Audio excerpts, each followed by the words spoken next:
संत रामपाल जी महाराज एक ऐसे महान संत जिन्होंने अपनी सतभक्ति, तत्व ज्ञान, करुणा और सेवा के बल पर समाज में नई मिसाल कायम की है। संत रामपाल जी महाराज की अगुवाई में उनके सभी सतलोक आश्रमों से समाज कल्याण के अद्भुत कार्यों ने समाज को सुनहरे भविष्य की एक नई उम्मीद दिखाई है। संत रामपाल जी महाराज से नाम दीक्षा लेने के बाद लाखों लोगों की लाइलाज बीमारियां जैसे कैंसर, एड्स आदि ठीक हुई। संत जी के ज्ञान से प्रेरित होकर उनके अनुयायियों ने लाखों यूनिट रक्तदान किया। संत जी ने लाखों बहन बेटियों का दहेज मुक्त विवाह करवाया।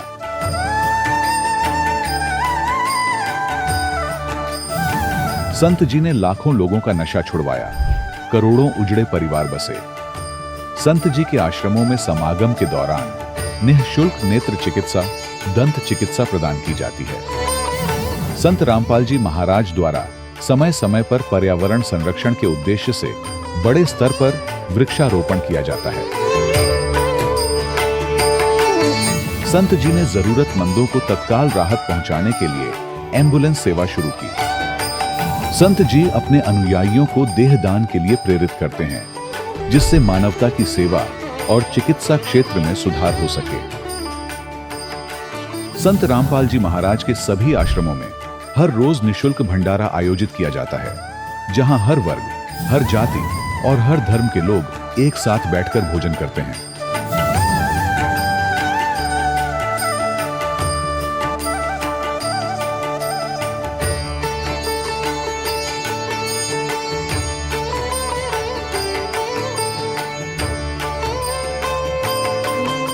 संत रामपाल जी महाराज की अन्नपूर्णा मुहिम ने गरीब और बेसहारा लोगों के जीवन में एक नई ऊर्जा और उम्मीद को जन्म दिया है। घर घर खाद्य सामग्री और जरूरी मदद पहुंचाकर संत रामपाल जी महाराज ने लोगों को दुख और मजबूरी से लड़ने की ताकत प्रदान की है।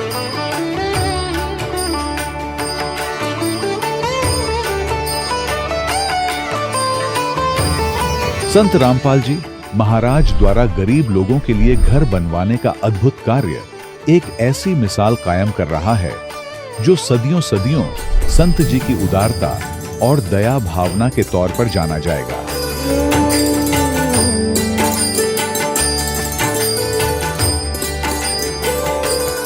संत रामपाल जी महाराज के आश्रम में हजारों बुजुर्गों को सम्मान और प्यार के साथ जीवन जीने का अवसर मिलता है। उनके खाने, रहने और स्वास्थ्य की पूरी जिम्मेदारी संत रामपाल जी महाराज उठाते हैं। अनाथ बच्चों के लिए संत रामपाल जी महाराज के सभी आश्रम किसी वरदान से कम नहीं। यहाँ उन्हें शिक्षा, संस्कार और भविष्य के लिए बेहतर अवसर प्रदान किए जाते हैं। चाहे बाढ़ हो, भूकंप या महामारी, संत रामपाल जी महाराज और उनके अनुयायी हमेशा ही जरूरतमंदों के लिए सबसे आगे खड़े रहते हैं।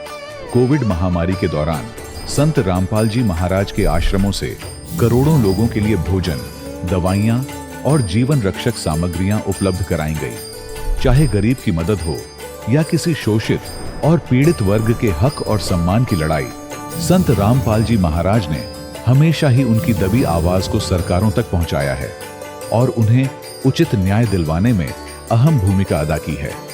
समाज में आध्यात्मिक और सामाजिक मूल्यों के प्रति जागरूकता लाने में संत रामपाल जी महाराज हर कदम पर मानवता के सच्चे सेवक साबित हुए हैं।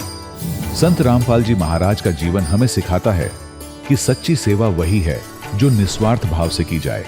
आइए हम भी इस महान सेवा के कार्य में इस महान संत से जुड़ें और संत रामपाल जी महाराज से नाम दीक्षा लेकर अपने जीवन को धन्य बनाएं।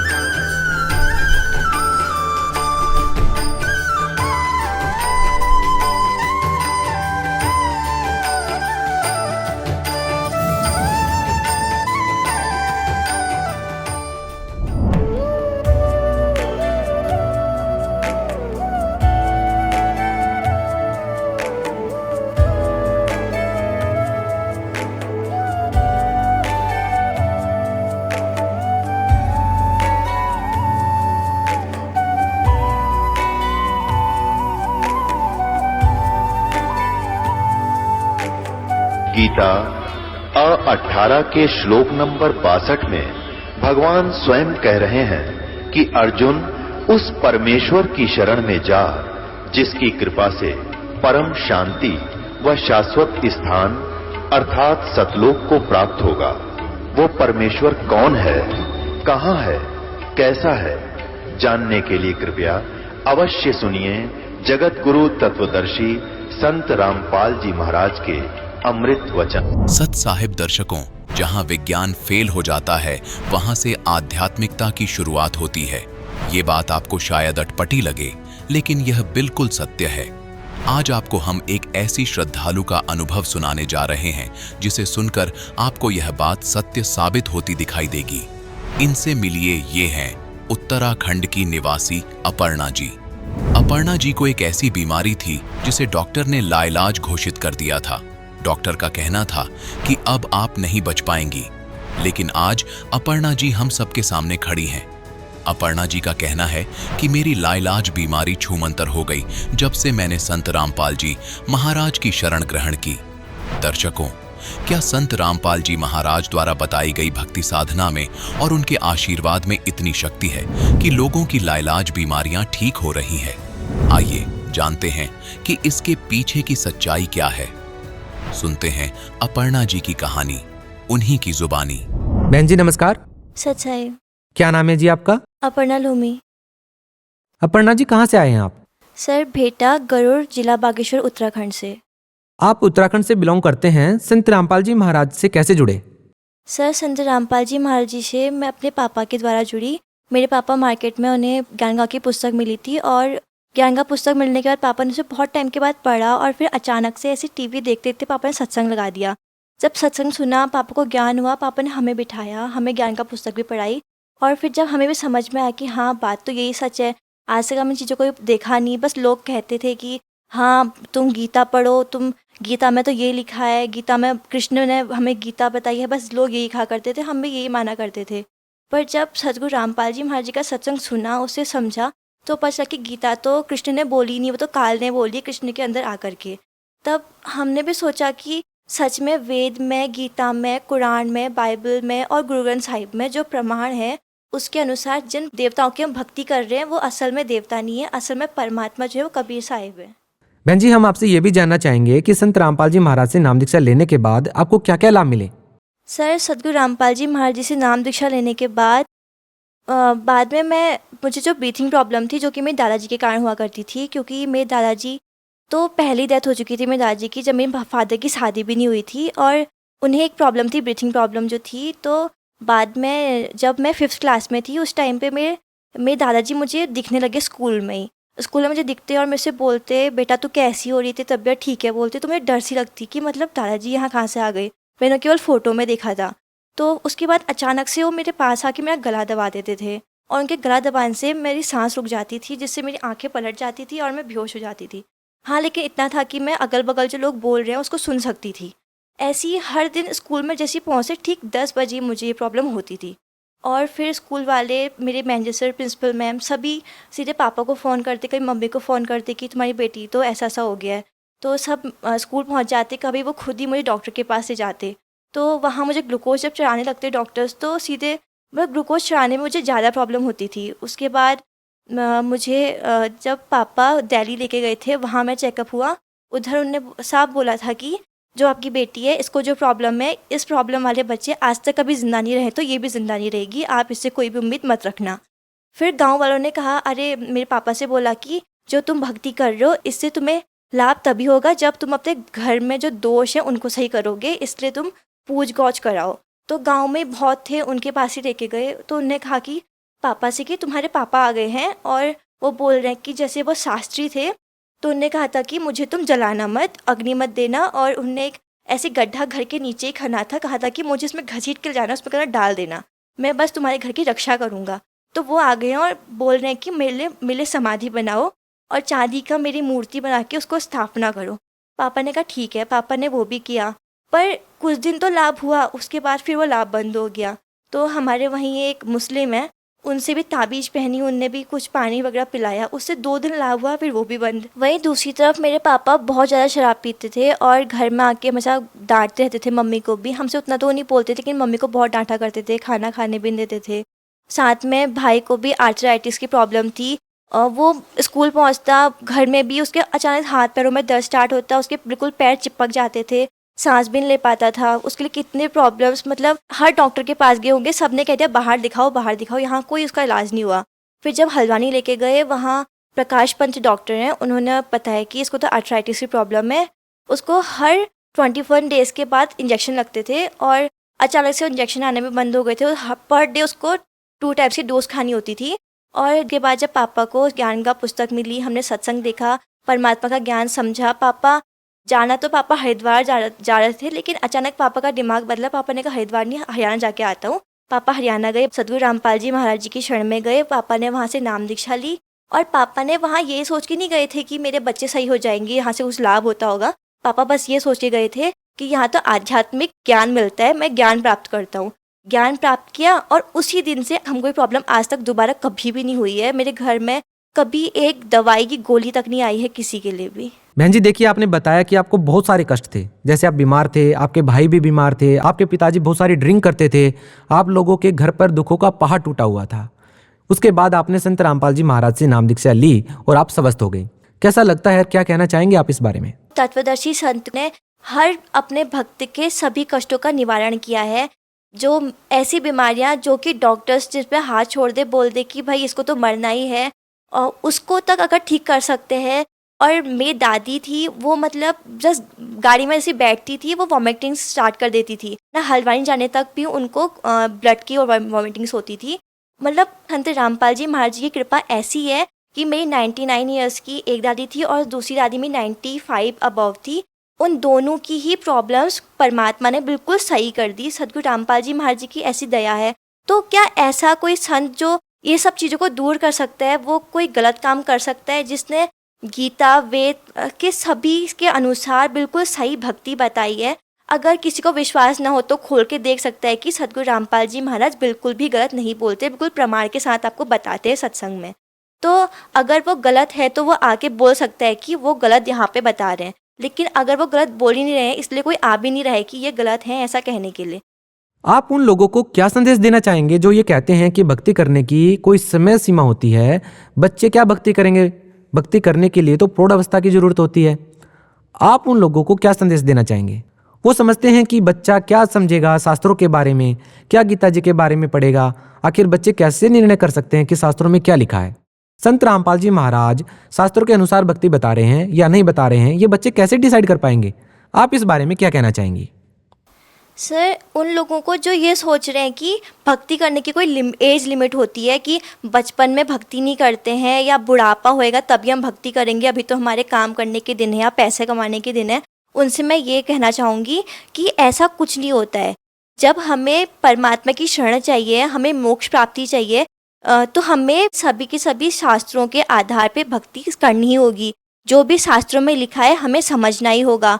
और गीता में, वेदों में, बाइबल, गुरु ग्रंथ साहिब, कुरान शरीफ, सभी में बिल्कुल प्रमाण के साथ जब लिखा गया है कि कबीर इज़ गॉड, तो हमें ये बात समझनी होगी।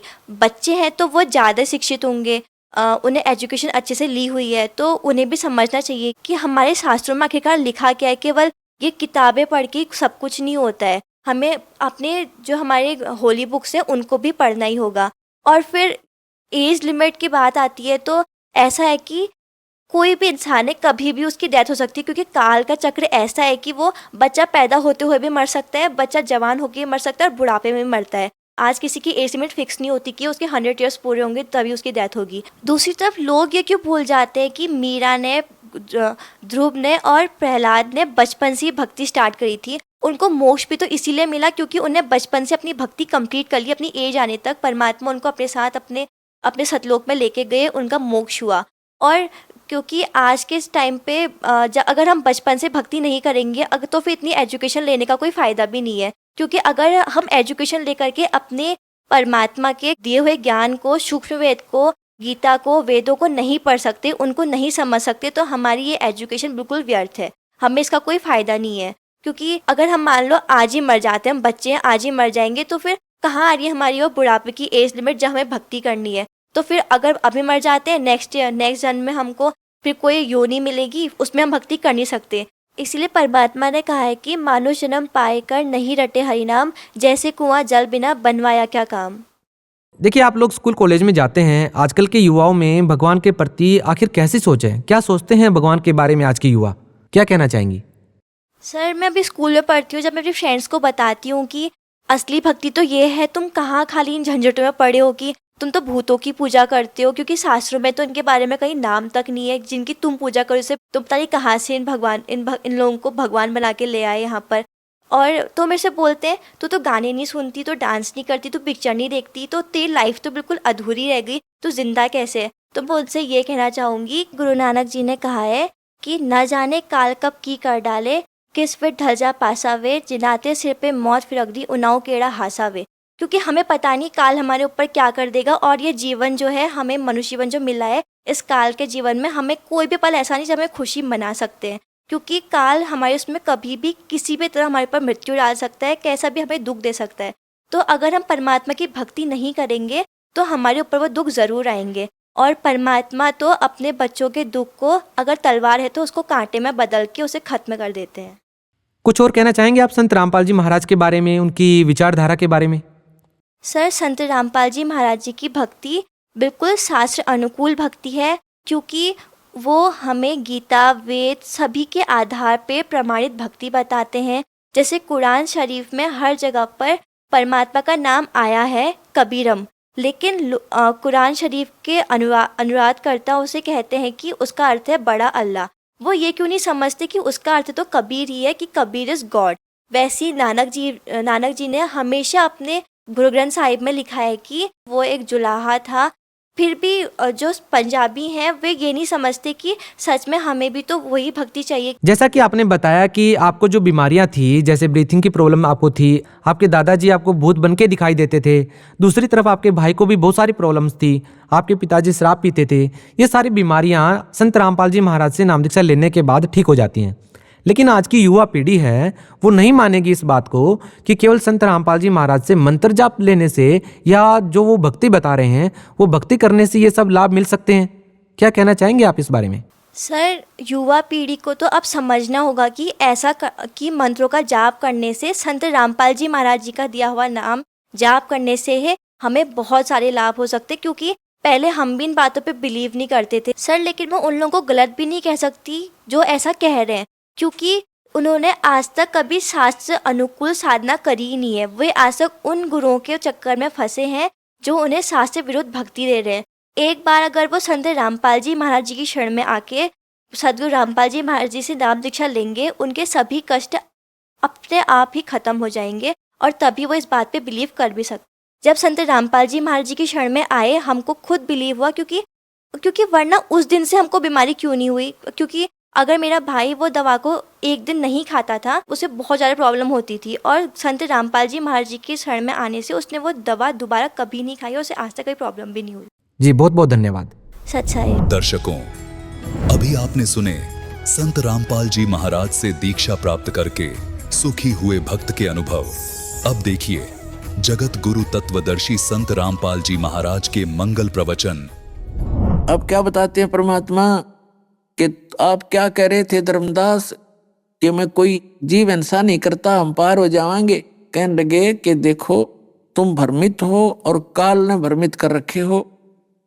आप जो साधना कर रहे हो श्री राम श्री कृष्ण सत्र की या वेदों में जो वर्णित है केवल ओम नाम की, ये ओम ब्रह्म का मंत्र है। और ब्रह्म परब्रह्म ब्रह्मा विष्णु महेश ये आपके पाप को नाश नहीं कर सकते। जैसा कर्म करोगे वैसा ही फल देंगे। वो परम अक्षर ब्रह्म है, वो पूर्ण परमात्मा है, वो मैं ही हूँ। और मेरी ही साधना से, मेरे द्वारा बताई विधि से आपके पाप नाश हो सकते हैं। और जब आप जो साधना कर रहे हैं और कहते हैं हम कोई पाप नहीं करते, जैसे हिंदू कहते हैं मुसलमान मांस खाते हैं इसलिए वो पापी है, परमात्मा कहते हैं वो तो चलो अपराध है ही है, लेकिन उसके पैरेलल आप दोनों के भी अपराध जो आपको मालूम नहीं वो गिनवाता हूं।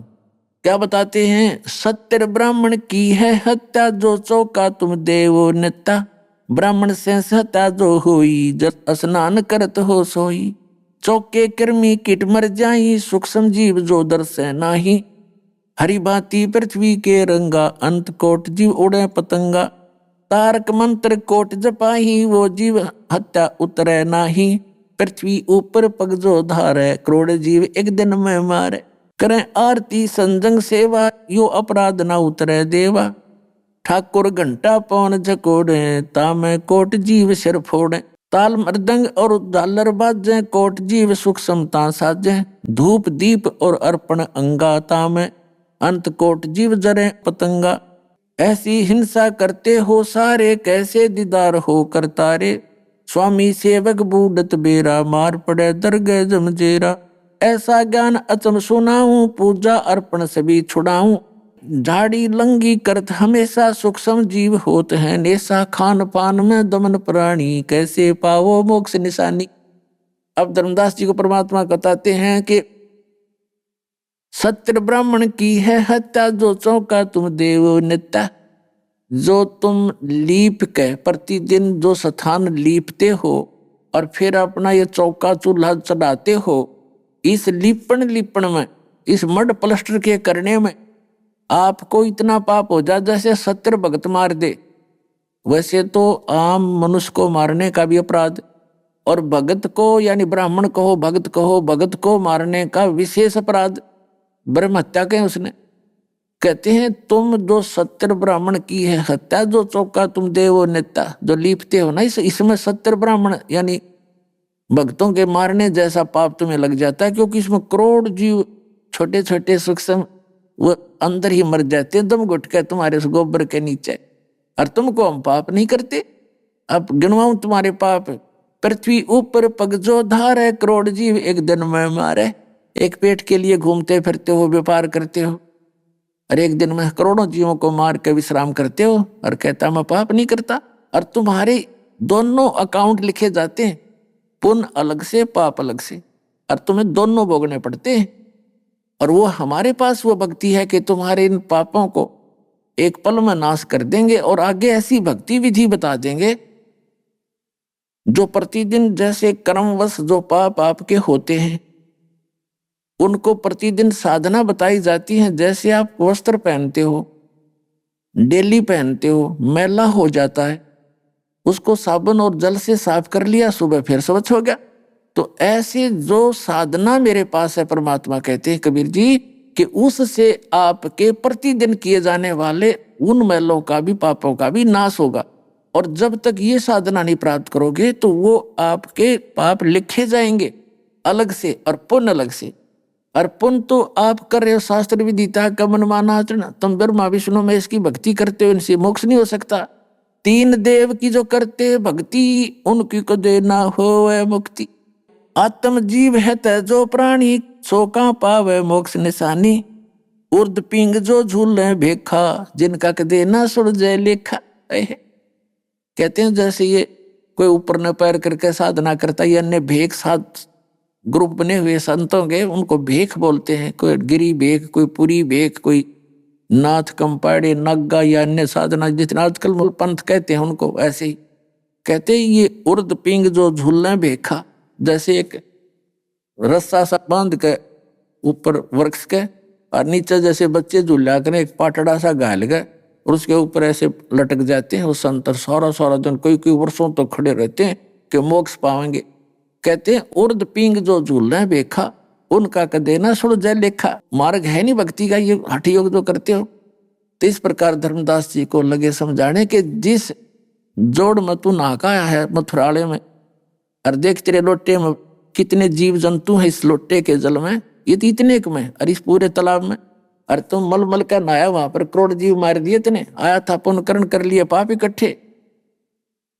अब धर्मदास फिर अक्षुब्ध हो गया कि तू बाबा जी है गम चक्कर है, सारी ये बात उल्टी सुल्टी बात कह रहा है और सारी साची के। देख बुद्धि भ्रष्ट हमारी, यूं कहते परमात्मा अंतर ध्यान हो गए। बोलो सतगुरुदेव।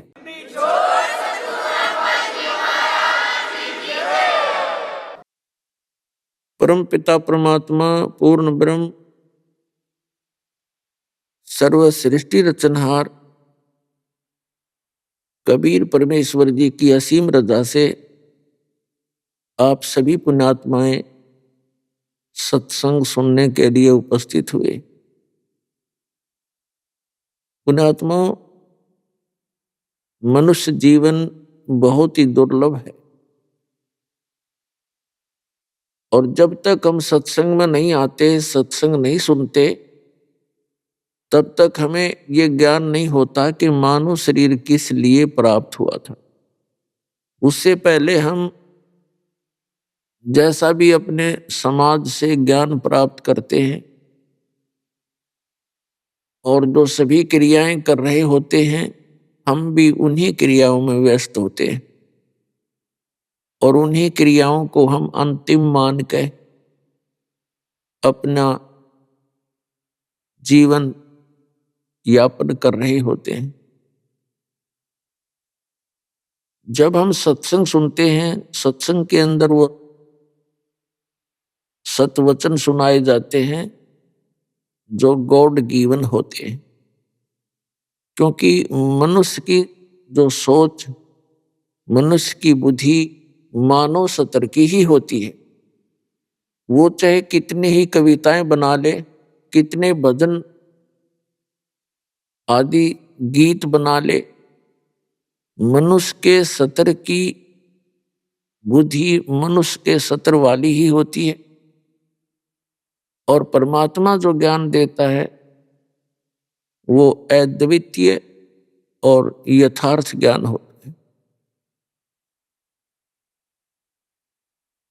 जैसा कि हम अन्य संतों की सत्संग सुनते हैं, उनके अनुभव की पुस्तक पढ़ते हैं और फिर हम इस यथार्थ ज्ञान को सुनते हैं जो गॉड गिवन है, प्रभु दत्त है, परमात्मा का दिया हुआ है, उनके मुख कमल से बोला हुआ है। तो उस ज्ञान को सुनने के उपरांत पता चलता है कि अन्य जो ज्ञान है वो लोक वेद है, वो दंत कथा है और परमात्मा का ज्ञान यथार्थ है। तो पुण्यात्माओं, आपका सौभाग्य है कि आप जी को वो सत्संग मिला है जो गॉड गिवन है, परमात्मा का दिया हुआ। उसके आधार से हमें फिर ज्ञान हुआ कि सचमुच यदि हम भक्ति नहीं करते हैं तो ये हमारा व्यर्थ है मनुष्य जीवन, क्योंकि जो क्रियाएं हम पहले करते थे और जिस आस से हम जी रहे थे, वो सब क्रियाएं तो पशु भी करते हैं, पक्षी भी करते हैं और सभी प्राणी वही क्रियाएं करते हैं, जैसे संतान उत्पत्ति, फिर उनकी परवरिश और फिर हम बेशक मृत्यु को प्राप्त हो जाएं, हमें कोई दिक्कत नहीं, कोई समस्या नहीं। पुण्यात्माओं, सत्संग सुनने से ज्ञान होता है कि जो मनुष्य जीवन का कार्य था वो तो हमने प्रारंभ भी नहीं किया था। जैसे हम देखा करते, बूढ़े बुजुर्ग बैठ के आपस में बातें किया करते, एक व्यक्ति कहता है कि परमात्मा ने बड़ी दया करी, 2 पुत्र दिए, 2 पुत्री दी, सबका विवाह कर दिया, सबके भगवान ने संतान दे रखी है, हमारा काम पूरा हुआ, अब बेशक भगवान उठा ले, यानी मृत्यु बेशक हो जाए, नो प्रॉब्लम। अब परमात्मा के ज्ञान से पता चला कि मनुष्य वाला काम तो प्रारंभ भी ना किया, वो तो शुरुआत भी नहीं कर पाया। जिन क्रियाओं को करके अपना जीवन सफल मान लिया, वो तत्व ज्ञान के अभाव से हमने ऐसा मान रखा। अब परमात्मा के ज्ञान से पता चला कि मनुष्य जीवन का जो मूल काम है वो तो मोक्ष प्राप्ति है, बाकी आपका संस्कार, आपका प्रारब्ध आपको मिल रहा है। ये तो ना भक्ति करते उनको भी मिल रहा है, और जो सत भक्ति ना कर रहे, ये शास्त्र विरुद्ध साधना कर रहे हैं उनको भी मिल रहा है।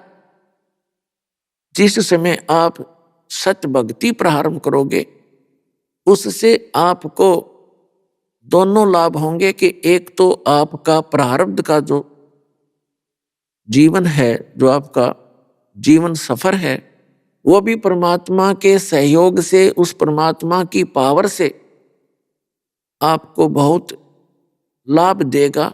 आपके जीवन में आने वाले जो संकट हैं उनको दूर करेगा। जिन पाप कर्मों के कारण आपको हानि होनी थी, कोई अंग भंग होना था या किसी घर के सदस्य की मृत्यु होनी थी या आपकी ही मृत्यु होनी थी, तो उनसे बचाव करता है भगवान, वो पूर्ण परमात्मा। जब हम सत मंत्रों का जाप करते हैं, सतनाम और सार नाम का, सत मंत्र वैसे सारे ही होते हैं, कंप्लीट कोर्स जो होता है, जो पूर्ण साधना है, प्रथम मंत्र से लेकर तीसरे मंत्र तक की जब आपको प्राप्त हो जाती है तो परमात्मा आपके सांसारिक सुख भी आपको प्रदान करेगा, आपके जो सांसारिक जो कष्ट हैं वो भी मिटावेगा और सांसारिक सुख, भौतिक सुख ये भी देता है। जब हमारे को यहाँ की सुविधाएं कुछ प्राप्त होती नजर आवेंगी तब हमारी रुचि भगवान में अधिक बनती है, तो तभी हमारी रुचि परमात्मा में बढ़ेगी जब हमारे सांसारिक सुख होंगे। यदि किसी को बहुत भयंकर आपत्ति ने घेर रखा है तो वो भक्ति नहीं कर सकता, क्योंकि उसका दिमाग, उसका माइंड, उसकी बुद्धि उस संकट का ही चिंतन करती रहती है, वो टेंशन बनी रहती है। तो परमात्मा दया बख्शते हैं, जिस कारण से आपको टेंशन है पहले उस टेंशन ने खत्म करेंगे और फिर आपकी रुचि बनेगी परमात्मा में, आपके अंदर एक विशेष प्रेरणा होगी, उमंग बनेगी और फिर बार बार के सत्संग सुनने से आपको पता चल जाएगा कि मनुष्य जीवन का तो उद्देश्य ही कुछ और था। इसके लिए परमात्मा स्वयं आकर बताते हैं, कबीर देव जी, पुण्यात्माओं, सबसे पहले तो हमने ये निश्चय करना है कि परमात्मा एक है, अल्लाह एक है। उसको रब कहो, गॉड कहो, खुदा कहो, अल्लाह कहो, ईश्वर कहो, राम कहो, वो एक है। और अन्य जिनकी हम पूजा किया करते थे वो अन्य देवताओं में आते हैं। सबसे पहले हमने परमात्मा की परिभाषा से परिचित होना चाहिए। जब तक हम प्रभु की परिभाषा से परिचित नहीं होते तो हमारे मन की शंकाएं समाप्त नहीं होंगी, क्योंकि हम किसी से सुनते हैं वो कुछ ज्ञान दे रहा है, दूसरे से सुनते हैं वो किसी को भगवान बता करके हमें वहां अपनी तरफ आकर्षित करता है। और जब तक हमें स्वयं ज्ञान नहीं होगा तो हम किसी के भी बहकावे में आ जाएंगे और उस वाले ज्ञान को ग्रहण कर लेंगे और पहले वाले को छोड़ देंगे। तो वो तो वही दशा होगी, आसमान से गिरे और खजूर पर अटक गए। तो इसलिए सबसे पहले हमने आध्यात्मिक ज्ञान को पूर्णतः समझना होगा, और जब हम पूर्णतः समझ लेंगे फिर हमें कोई डगमग नहीं कर सकता। इसके लिए परमात्मा ने आके जो ज्ञान दिया है उसको ध्यान से सुने। अब परमात्मा क्या बताते हैं, मानुष जन्म पाय कर जो नहीं रटे हरि नाम, जैसे कुआ जल बिना फिर बनवाया क्या काम। राम नाम रटते रहो जब तक घट में प्राण, कदे तो दीन दयाल के बनक पड़ेगी कान। राम रटत कन्यावली साकेट बलो न पूत, जैसे छेरी के गल में गलथना जिसमें दूध ना मूत। राम रटत कोडी भलो चू चू पड़े जो चाम, वो सुंदर शरीर किस काम का, जा मुख नाही नाम। राम रटत दारी दरबलो, टूटी घर की छान। वो सुंदर महल किस काम के, जहाँ भक्ति नहीं भगवान। कबीर जिव्या तो वाहे भली, जो रट हरि नाम। नहीं तो काट के फेंक दियो, ये मुख में बलो न चाम। अब परमात्मा क्या बताते हैं कि मनुष्य जीवन प्राप्त करके जो प्राणी परमात्मा की साधना नहीं करते, तो वो कहते हैं ये जीवा जो परमात्मा ने दी है परमात्मा के गुण गाने के लिए, सत्य भक्ति करने के लिए, अन्यथा ये काम ना करके, हम सत्य भक्ति ना करके, यथार्थ भक्ति ना करके, हम अन्य जो इस जीव का प्रयोग करते हैं किसी से बातचीत करने में, या तो किसी की निंदा करेंगे और या किसी को ऐसा कुशब्द बोल देंगे उसकी आत्मा दुखी रहेगी। तो परमात्मा कहते हैं इस जीवा का विशेष कार्य है परमात्मा की भक्ति करना, परमात्मा के गुणगान करना। और कबीर साहब कहते हैं ऐसी बाणी बोलिए मन का आपा खोए, औरन को शीतल करे आप भी शीतल होए। तो जीवा का यही काम है कि सबसे प्यार से बोले, किसी की आत्मा नहीं दुखावे, और परमात्मा के गुण गावे, उसका नाम जाप करें। इस जीव का मुख्य काम ये है, मुख्य काम ये है। इसके अतिरिक्त जो भी हम करते हैं इससे वो फिर यूजलेस ही है इस नाम के बिना। वैसे तो जीवा का बहुत प्रयोग है हमारे इस शरीर में, लेकिन राम नाम नहीं जपते तो फिर परमात्मा क्या बताते हैं क्या होगा आपके साथ। फिर क्या होगा जो परमात्मा की भक्ति नहीं करते, मनुष्य जीवन पा करके अगले जन्म में वो पशु बनेंगे, कोई पक्षी बनेगा। अब वो जीव्या भी होगी लेकिन उस जीव्या का वो प्रयोग नहीं कर सकते अपना दुख दर्द किसी को बताने के लिए। जैसे पुण्यात्माओं, परमात्मा के इस ज्ञान की प्राप्ति के उपरांत जो सत भक्ति नहीं करते अगले जन्म में वो पशु बनते हैं, पक्षी बनते हैं, और नाना प्रकार की शरीरों में जा करके नाना प्रकार के शरीर प्राप्त करके वो बहुत यातनाएं सहन करते हैं, दुख उठाते हैं।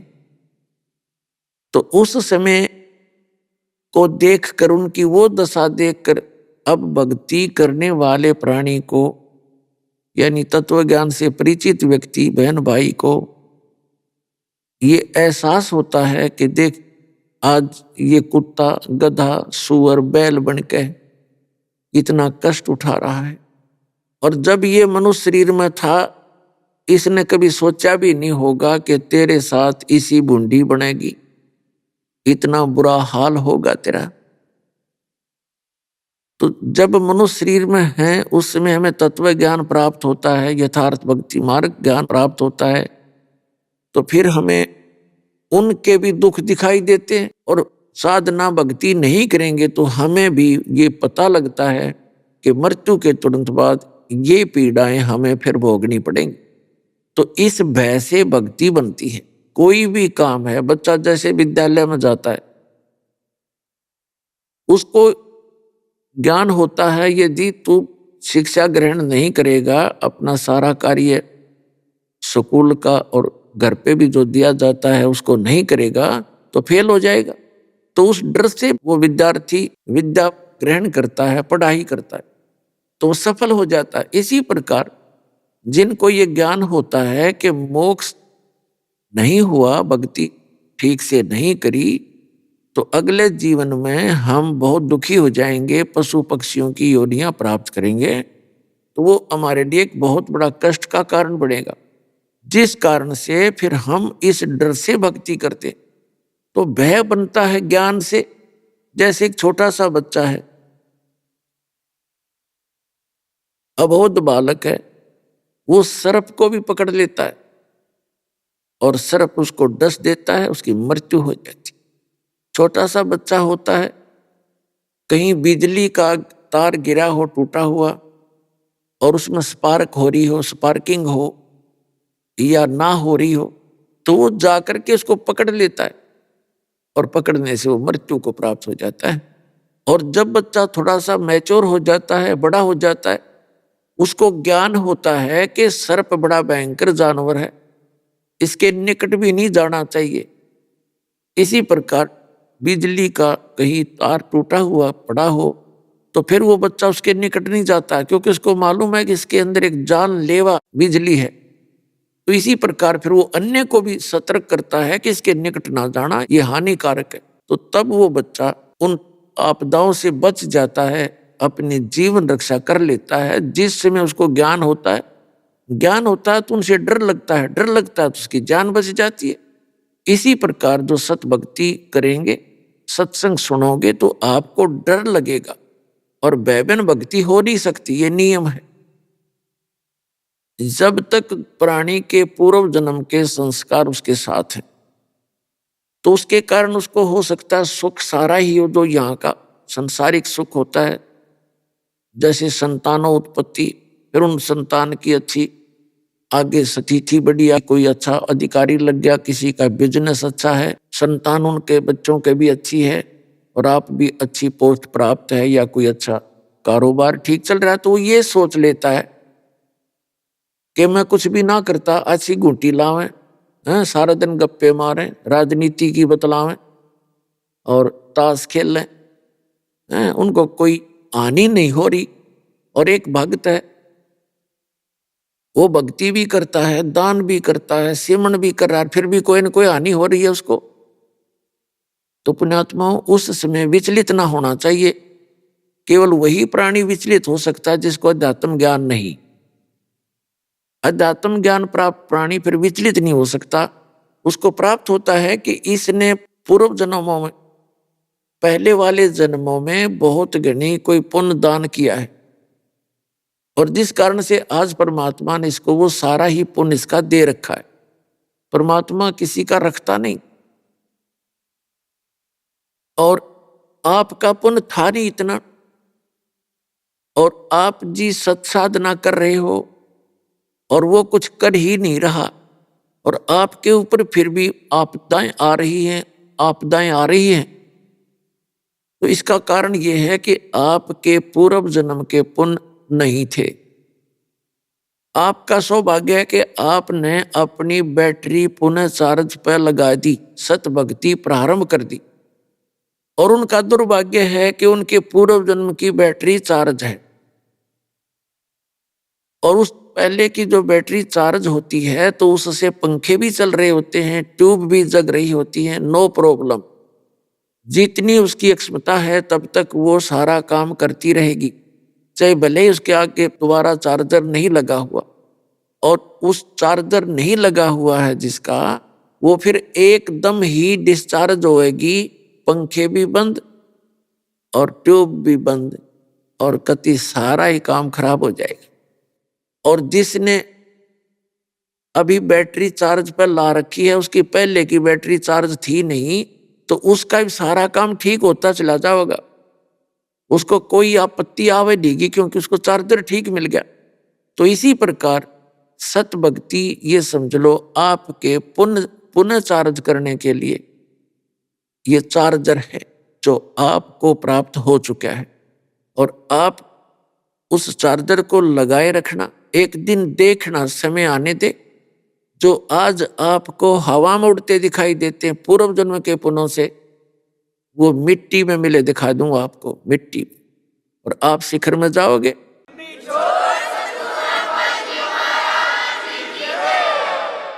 तो पुण्यात्माओं, सत्संग में आने से प्राणी को यह ज्ञान होता है कि मनुष्य जीवन प्राप्त करके प्राणी ने कौन से काम करने चाहिए और कौन से ना करने चाहिए।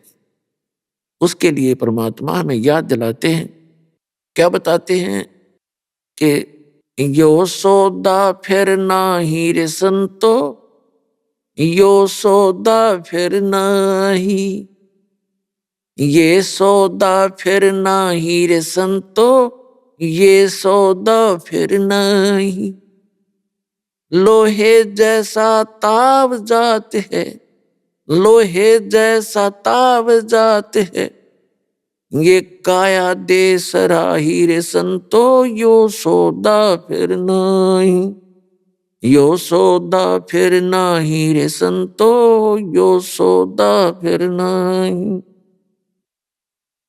तीन लोक और भवन चतुर्दश, तीन लोक और भवन चतुर्दश, सब जग सौदे आही रे संतो, यो सौदा फिर नाही, यो सौदा फिर नाही रे संतो, यो सौदा फिर नाही।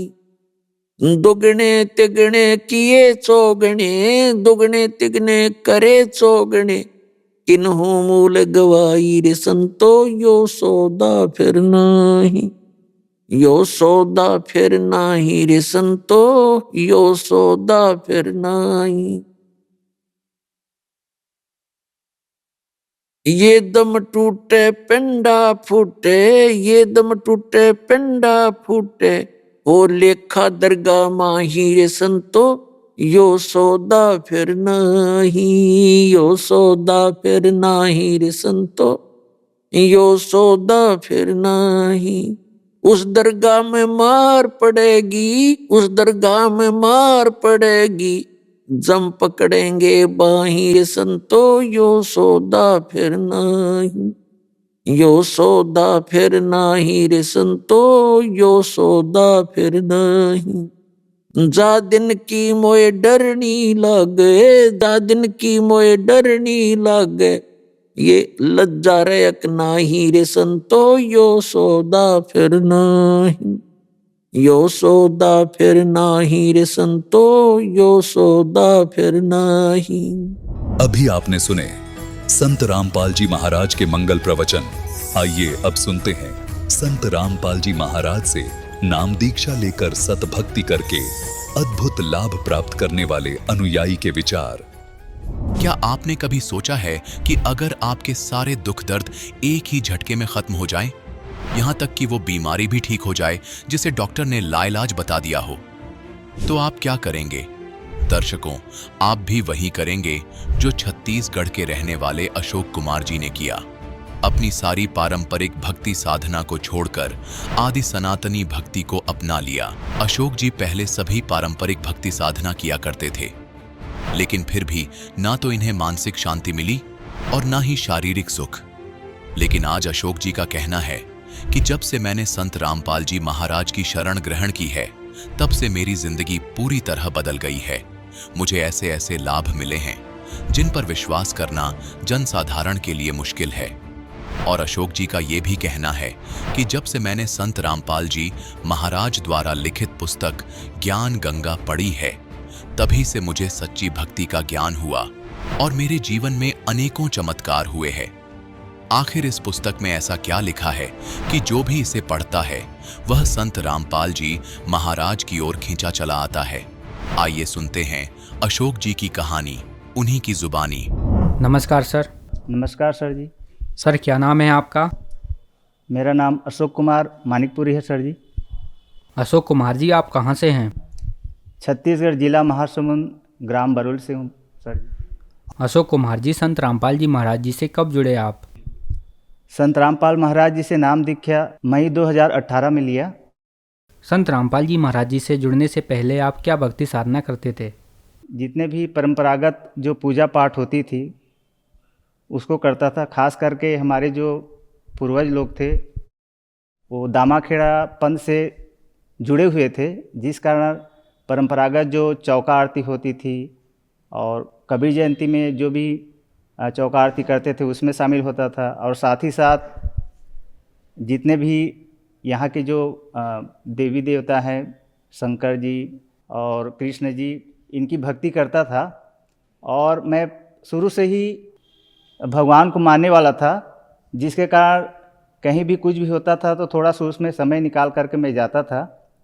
लेकिन बाद में जब कुछ शारीरिक परेशानी हुई तब मुझे पता चला कि ये जो हम देवी देवता की जो भक्ति कर रहे हैं ये हमको लाभ नहीं दे सकते, क्योंकि भक्ति करते हुए भी यदि समस्या आ रही है, शारीरिक परेशानी आ रही है, मानसिक परेशानी आ रही है, तो कहीं ना कहीं कुछ न कुछ चूक है, जिसके कारण से हमें फिर सोचना पड़ा कि आखिर वो कौन है। तो फिर संत रामपाल महाराज जी की एक पुस्तक मिली, ज्ञान गंगा, जिसको पढ़ने से हमारे मन में एक उम्मीद जागी कि कोई तो है जो पूरी कायनात का मालिक है, सृष्टि का मालिक है और हर दुख और दर्द का वो निवारक है। दुनिया में यदि कोई गॉड है तो कबीर परमेश्वर है, और उन्हीं के अवतार संत रामपाल महाराज जी हैं जो शास्त्रों में वर्णित भक्ति विधि के अनुसार साधना बता रहे हैं और जिनको करने से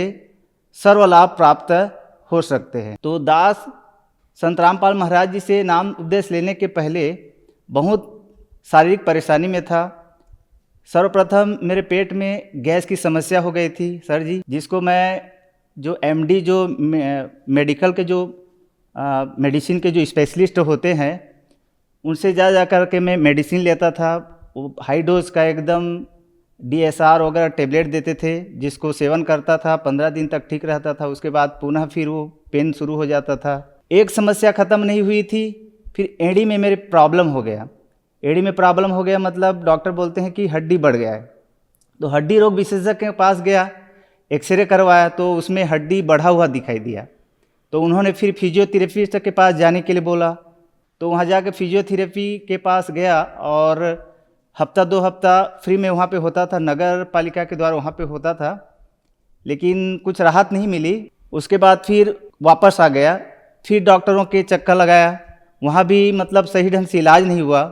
उसके बाद आसपास में और एक वैद्य के पास गए, वहाँ भी वो किया, ठीक नहीं हुआ। और इतनी समस्याएं हुई थी और लास्ट में एक और समस्या हो गई मेरे आँख में, जहाँ से विज़न बनता है और जो हम दुनिया को देखते हैं वहाँ डैमेज हो गया था। तो वहीं धमतरी का एक आई स्पेशलिस्ट था जो रिटायरमेंट हो चुका था और सबसे मतलब अच्छा वो डॉक्टर था। तो वहाँ जाके मैं चर्चा किया तो उन्होंने स्टार्टिंग में चेकअप किया, तो अपने स्तर पे वो इलाज किया। उसके बाद मेरे को रेफ़र कर दिया रायपुर। तो रायपुर में MGM आई हॉस्पिटल गया, वहाँ 2-4 बार टेस्ट कराया, तो 2-3 बार बुलाया, तो वैसे ही मतलब टेस्ट लेना, फिर पैसा लेना, टेस्ट लेना, पैसा लेना, तो मैं संतुष्ट नहीं होता था। फिर एक और से परिचित से मैं चर्चा किया तो डॉक्टर आनंद सक्सेना जो आई स्पेशलिस्ट है उनका जिक्र किए, वहाँ गया, फिर वैसे ही वहाँ टेस्ट किए। जैसे MGM आई हॉस्पिटल में आई टेस्ट हुआ, हर टेस्ट में 4,000-5,000 लेते थे एक टेस्ट में, वैसे सेम कंडीशन वहाँ चला। तो फिर मेरे मन को संतुष्टि नहीं हुई कि रायपुर में आकर के जब इतना टेस्ट करा रहा हूँ फिर भी मेरे आँख में कैसे प्रॉब्लम हो रहा है और मेरे को मैं यहाँ से संतुष्ट होकर नहीं जा रहा हूँ।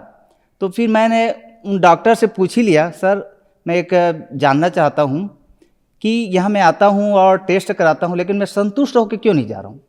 तो फिर डॉक्टर बोले कि ये जो प्रॉब्लम है बहुत बैड लक होता है, जिनको हो जाता है वो ऐसे ही चलते रहता है, और हम लोग तो सिर्फ एक दवा दे सकते हैं, लेकिन एक्चुअल में जो ठीक करने वाला ऊपर वाला है। फिर वहाँ पे मेरा दिमाग ठनका कि मैं क्या करूँ ऐसे करके। फिर घर में ज्ञान गंगा पुस्तक थी, तो मैंने ज्ञान गंगा पुस्तक पढ़ी और सत्संग को बराबर देखते गया। तो मेरे अंदर बहुत आशा जगने लगी और उसमें जो आप बीती जो बताते थे संत रामपाल महाराज जी के शिष्यों के, उसमें इतने चमत्कार बताते थे कि मेरे अंदर एकदम और हौसला बढ़ जाता था कि यही है वो जो दुनिया के जो बोलते हैं सबके मालिक एक, यही है आए हुए हैं जो सभी को सच्चा राह सद्भक्ति बता रहे हैं। ज्ञान गंगा पुस्तक को पढ़ने से उसमें ऐसे ऐसे प्रमाण मिले कि मेरी अंतरात्मा जाग गई और मैं मई 2018 में नामदान केंद्र पिथौरा मेमरा में संत रामपाल महाराज जी से नाम दीक्षा दास पूरे परिवार सहित लिया। सर, जैसे कि आपको स्पेशलिस्ट जो डॉक्टर होते हैं उन्होंने बताया कि यह एक गंभीर बीमारी है जिसको हो जाती है उसका बैड लक होता है। लेकिन संत रामपाल जी महाराज जी के बारे में कहा जाता है कि संत रामपाल जी महाराज लाइलाज बीमारियों को भी ठीक कर देते हैं। तो आपने संत रामपाल जी महाराज जी से नाम उपदेश लिया, तो क्या संत रामपाल जी महाराज ने आपकी बीमारियां ठीक की? क्या आपके साथ भी ऐसे अनुभव हुए? जी सर जी, संत रामपाल महाराज जी से नाम दीक्षा लेने के बाद मेरी जो शारीरिक परेशानी थी, पेट की, एड़ी की, आँख की, तो उसमें बहुत सारे 80 से 85% बहुत ठीक हो चुके हैं। और इससे संत रामपाल महाराज जी से नाम दीक्षा लेने से पहले मेरी जो नौकरी की जो सैलरी जो आती थी वो कभी पूरता नहीं था, अपने स्टाफ के दोस्तों से उधार लेना पड़ता था। लेकिन जब से संत रामपाल महाराज जी से नाम दीक्षा लिए हैं तो कभी भी किसी से शारीरिक के परेशानी के संबंध में उधार लेना नहीं पड़ता। और नाम दीक्षा लेने के बाद जो रेगुलर मैं टेबलेट लेता था एड़ी के लिए लेता था तो पैसे कम हो जाता था, फिर इसके पेट के लिए लेता था, फिर उसके लिए आँख के लिए, तो लगातार 5 साल हो गया। आज तक जो कंटिन्यू में जो दवाई लेता था, सेवन करता था, वो संत रामपाल महाराज जी की दया से वो दवाई लेना बंद कर दिया हूँ और मालिक की भक्ति कर रहा हूँ और परमात्मा दया कर रहे हैं। एक और लाभ हुआ, मेरा 2.5 साल का बच्चा था तो उसके पेशाब द्वार जो ओपन होता है छोटा से बच्चा का, वो पूरा मतलब ओपन नहीं हुआ था, थोड़ा सा एकदम सुई की नोक के बराबर खुला था। तो उसको डॉक्टर को दिखाए तो डॉक्टर बोला कि 1 महीने का दवाई देते हैं, इसको डेली लगाना और थोड़ा सा इसको दे के थोड़ा सा मालिश करना, ऐसे करके। तो 1 महीना तक दवाई लगाए, उसके बावजूद भी ठीक नहीं हुआ। तो फिर संत रामपाल महाराज जी से अरदास लगाए तो परमात्मा बोले कि दया करेंगे करके। तो मालिक की दया से, संत रामपाल महाराज जी की दया से 1 महीने के अंदर मेरे बच्चे का जो पेशाब द्वार है पूरी तरह बिना किसी तकलीफ के वो पूरा खुल गया। मेरी श्रीमती का नसबंदी का ऑपरेशन था और ऑपरेशन थिएटर में डॉक्टर लोग ले गए तो डॉक्टर साहब उसका ऑपरेशन करने लगे तो वहाँ पे जो नर्स को जो गांठ लगाया जाता है उसको ढूंढ नहीं पाए, तो दूसरे पेशेंट को फिर देखने चले गए। तो उस दरमियान उनको काट करके छोड़ दिया गया था पेट को, तो बीच में ना ब्लीडिंग होना स्टार्ट हो गया। तो डॉक्टर साहब बोले कि अब ये तो ब्लीडिंग हो रहा है, इसके जान को खतरा है। तो वहीं पे परमात्मा से विनती किए तो परमात्मा की दया से ना वो डॉक्टर पुनः आ करके उसके पेट को, ऑपरेशन को ठीक किया। तो ये दूसरा लाभ और हुआ। नशा मैं ज़्यादा नहीं करता था, लेकिन जब भी कभी न्यू ईयर वगैरह आता था तो अपने दोस्तों के साथ कभी पार्टी में मटन वटन या फिर शराब वराब ले लेता था कभी कभार, कि घर वाले मना करते थे फिर भी मैं कहीं न कहीं चोरी करके खा लेता था। मतलब मटन, चिकन मटन का बहुत शौकीन था। और संत रामपाल महाराज जी से नाम दीक्षा लेने के बाद और उनके ज्ञान को समझने के पश्चात मुझे इन चीज़ों से बहुत ही एकदम घृणा आती है, क्योंकि संत रामपाल महाराज जी अपने ज्ञान में बताते हैं कि मांस मछलियाँ खाते हैं सुरापान से हेत और ते नर नर के जाएंगे माता पिता समेत। और शराब के बारे में भी बताए हैं कि मदिरा पीवे कड़वा पानी और 70 जन्म स्वान के जानी। इस प्रमाण को यदि नज़रअंदाज कर दिया जाए तो मेरा जो जीवन है पूरा व्यर्थ हो जाएगा। संत रामपाल जी महाराज जी से जुड़ने के बाद आपको बहुत सारे लाभ प्राप्त हुए। तो जो दर्शक आज आपको टीवी पर देख रहे हैं वह भी संत रामपाल जी महाराज जी से जुड़ना चाहते हैं तो कैसे जुड़ सकते हैं? संत रामपाल महाराज जी से नाम दीक्षा बड़े आसानी से लिया जा सकता है। टीवी पे सत्संग चलता है, नीचे पे पीली पट्टी चलती है जिसमें बहुत सारे फ़ोन नंबर हैं। जो नज़दीकी नामदान सेंटर हैं उनसे आप संपर्क कर सकते हैं और संत रामपाल महाराज जी से नाम दीक्षा ले करके अपने मनुष्य जीवन सफल कर सकते हैं। धन्यवाद सर। नमस्कार।